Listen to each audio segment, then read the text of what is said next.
Hello پیارے بچوں، آج کی کہانی کا نام ہے پردہ غیب سے مدد۔ ایک زمانے کی بات ہے، کراچی کے ایک مصروف علاقے میں ایک چھوٹا سا خاندان رہتا تھا جو شاہ فیصل کالونی میں نئے گھر میں منتقل ہونے کی تیاری کر رہا تھا۔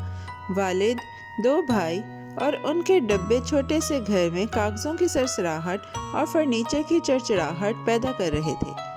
باہر سورج کی لمبی چھاؤں تھی اور سڑک پر موٹر سائیکلوں اور گاڑیوں کا شور دریا کی طرح بہہ رہا تھا۔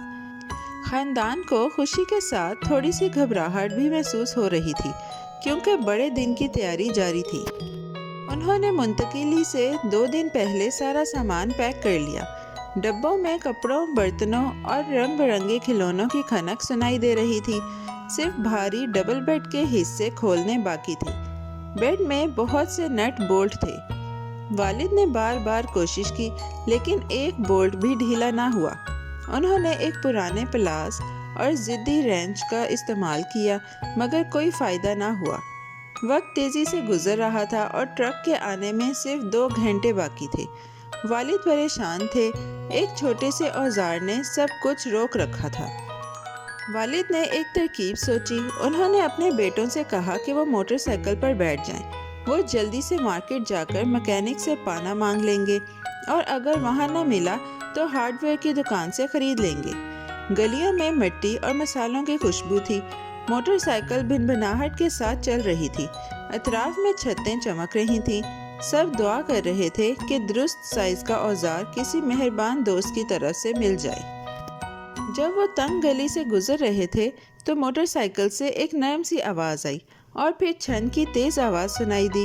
والد فوراً رک گئے اور سڑک پر غور سے دیکھا۔ سڑک کے کنارے ایک کچرے کے ڈھیر کے پاس ایک چمکتا ہوا آلہ پڑا تھا۔ وہ بالکل 17 نمبر کا پانا تھا جس کی انہیں تلاش تھی۔ والد کی آنکھیں حیرت سے کھل گئیں۔ بچے بھی حیرت سے دیکھتے رہ گئے۔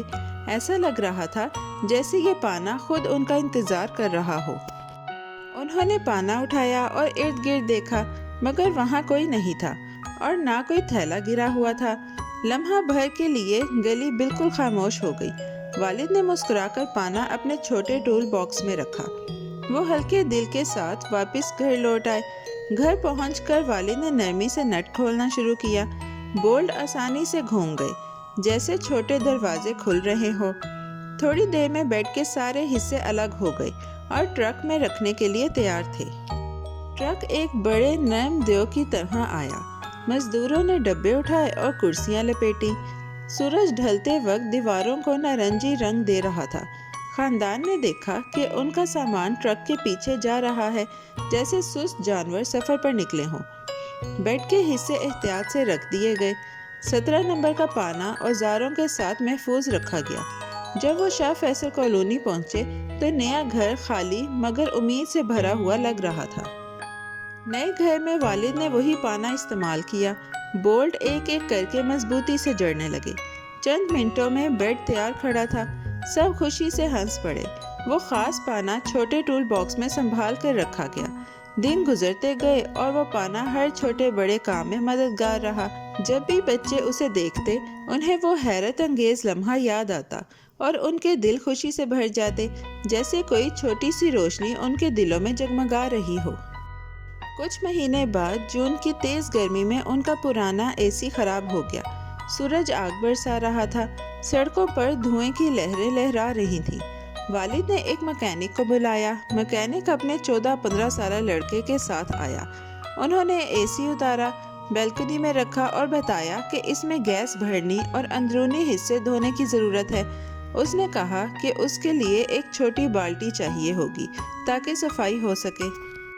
مکینک نے کہا کہ 12 سے 15 انچ کی ایک چھوٹی بالٹی کا انتظام کریں۔ گھر میں صرف ایک بڑی بالٹی تھی جو مناسب نہیں تھی۔ مکینک اور اس کا لڑکا کچھ رقم لے کر پرزے خریدنے مارکیٹ چلے گئے۔ انہوں نے وعدہ کیا کہ جلدی واپس آئیں گے۔ سورج اوپر چڑھتا گیا اور بادلوں کے چھوٹے ٹکڑے آسمان پر تیرنے لگے۔ خاندان کمرے میں بیٹھا ہوا تھا، خود کو پنکھا جھلتے اور باہر کے ہلکے شور کو سنتے ہوئے۔ اچانک زوردار طوفان آیا۔ ہوا گھوڑے کی طرح دوڑنے لگی اور ٹین کی چھتیں بجنے لگیں۔ دھول اور پتے ہوا میں ناچنے لگے۔ طوفان آیا اور لمحوں میں گزر گیا۔ جب سب بیلکنی میں آئے تو وہاں مکینک کے اوزار بکھرے ہوئے تھے۔ درمیان میں ایک چھوٹی سی گلابی بالٹی رکھی تھی، بالکل ویسی جیسی مکینک نے مانگی تھی۔ وہ خشک اور پرسکون کھڑی تھی، جیسے خود چل کر وہاں آ گئی ہو۔ جب مکینک واپس آیا تو بالٹی دیکھ کر حیران رہ گیا۔ اس نے پوچھا یہ کہاں سے آئی؟ گھر والوں نے جواب دیا کہ وہ خود بھی نہیں جانتے۔ مکینک چند لمحے خاموش رہا اور پھر اپنے کام میں لگ گیا۔ اس نے اے سی میں گیس بھری، پرزے صاف کیے اور وہی گلابی بالٹی استعمال کی۔ تھوڑی دیر میں اے سی پھر سے چلنے لگا۔ ٹھنڈی ہوا کمرے میں پھیل گئی۔ سب کے چہروں پر اطمینان اور خوشی جھلکنے لگی۔ سال گزرتے گئے اور وہ 17 نمبر کا پانا اور گلابی بالٹی دونوں گھر میں موجود رہیں۔ وہ ہر کام میں مددگار ثابت ہوتے۔ جب بھی بچے انہیں دیکھتے وہ ان عجیب مگر مہربان واقعات کو یاد کرتے جنہوں نے ٹھیک وقت پر مدد کی تھی۔ سب دھیرے سے کہتے یہ مدد کسی چھپی ہوئی جگہ سے آئی تھی۔ وہ مسکرا کر اپنے رب کا شکر ادا کرتے، یقین رکھتے کہ جب انسان بے بس ہو تو غیب سے مدد آتی ہے۔ پیارے بچوں، آج کی کہانی یہی ختم ہوتی ہے۔ بہت جلد ہم ایک نئی اور دلچسپ کہانی کے ساتھ واپس آئیں گے۔ Bye bye. پیارے بچوں، کیسی لگی آپ کو یہ کہانی؟